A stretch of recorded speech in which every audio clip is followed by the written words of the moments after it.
They say every legend casts a shadow. And in the shadow of John Wick, the Baba Yaga, the man who killed 3 men with a pencil, the impossible task made flesh, there walked another. His name was Victor Volkov, not Wick's equal. Few were, but his reflection, perhaps his dark mirror. A man who understood what it meant to lose everything and become something else, something worse.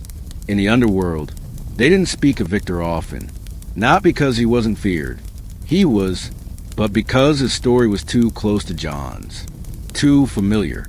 And in that world of blood oaths and gold coins, familiarity breeds unease.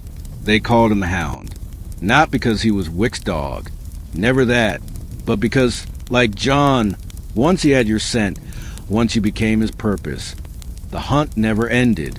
This is his story, and how it intersected with the Baba Yaga himself. Victor knew of John Wick long before they met. Everyone did.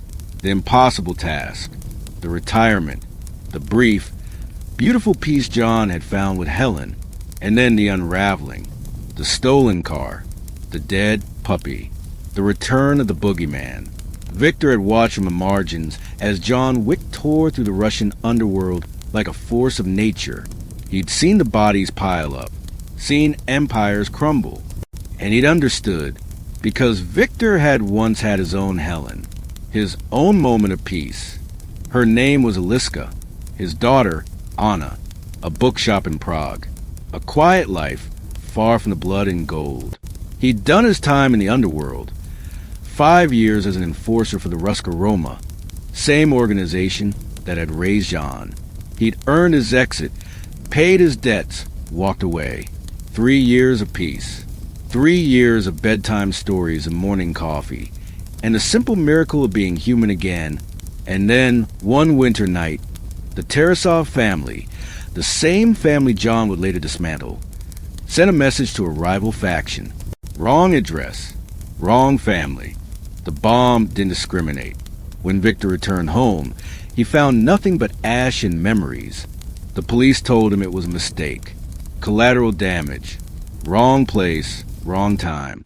The Tarasovs sent flowers, condolences, just like they would years later after ISF Tarasov killed John Wick's dog.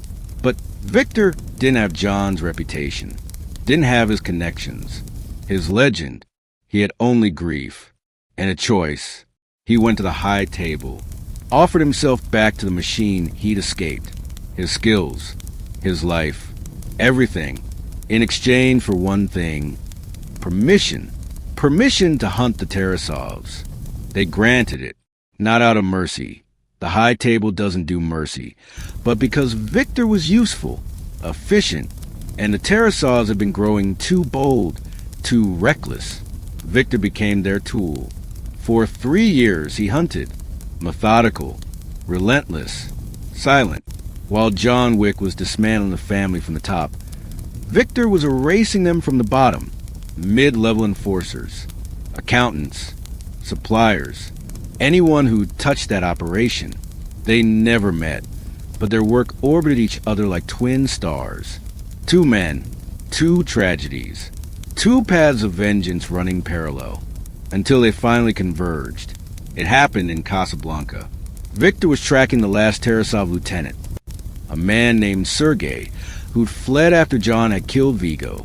The Continental, there was neutral ground, but Victor wasn't looking for sanctuary. He was looking for a closure. He found John Wick instead. The Baba Yaga sat alone in the hotel bar, a glass of bourbon untouched before him. Even in rest, he looked dangerous, coiled, a weapon pretending to be a man. Victor recognized him immediately. Everyone did. He should have walked away. His target was upstairs. His mission was clear, but something made him stop. John Wick, Victor said quietly, approaching the bar. John's eyes flicked up, assessing, calculating, recognizing another predator. Do I know you? No, but we've walked the same path. Victor gestured to the empty seat. May I? John studied him for a long moment, then nodded once. Victor sat, ordered vodka. They drank in silence. Finally, John spoke. Who did you lose? Not if. Who? Because men like them only existed after loss. My wife. My daughter. Victor's voice was steady, but something flickered in his eyes. Tarasov operation. 3 years ago. Wrong target, they said. Collateral damage. John's jaw tightened. He knew that pain. Knew it intimately. I heard about your dog, Victor continued. What they took from you. What you did about it. It wasn't about the dog. I know. Victor raised his glass. It was about what the dog meant. They drank. Your target upstairs. John said. It wasn't a question. The last one. Sergei. After him, it's done. And then... Victor smiled, but it didn't reach his eyes. I don't know. You tell me. What happens when the vengeance is over? John looked at his glass. You feel nothing. The hole doesn't fill. The dead don't come back. Did you stop? No. Why not? John's eyes met his. Because stopping means facing what's left. And there's nothing left. Victor nodded slowly. He understood. There's a rumor, Victor said carefully, that you're planning something against the high table itself. John didn't respond, but his silence was answer enough. They used us, Victor continued. You and me, our grief, our rage. They pointed us like weapons, let us think we were choosing our own path, but we were always just tools. What are you asking? Victor leaned forward. When you go after them, and I know you will, you'll need people who understand, who've been where you are. John studied him. You want revenge against the table? I want purpose. Real purpose. Not the kind they give us. Victor's voice hardened. I want to break the machine that breaks people like us. For a long moment, John said nothing. Then, finish your business here. If you survive what comes after, find me. Victor smiled. A real smile. And if you don't survive what comes after? John stood, dropping gold coins on the bar. Then you'll know where to find my grave. You can finish it for me. He walked away, leaving Victor alone with his vodka and his ghosts. Victor found Sergei that night. It should have been simple. A clean kill. The final name crossed off. The end of the list. But when he cornered a man in a warehouse on the docks, gun pressed to his temple, Sergei said something unexpected. You think you're different from us? Better? Sergei laughed, blood on his teeth. You're worse. At least we know what we are. You hide behind your grief. Pretend it makes you righteous. But you're just another killer, Volkov.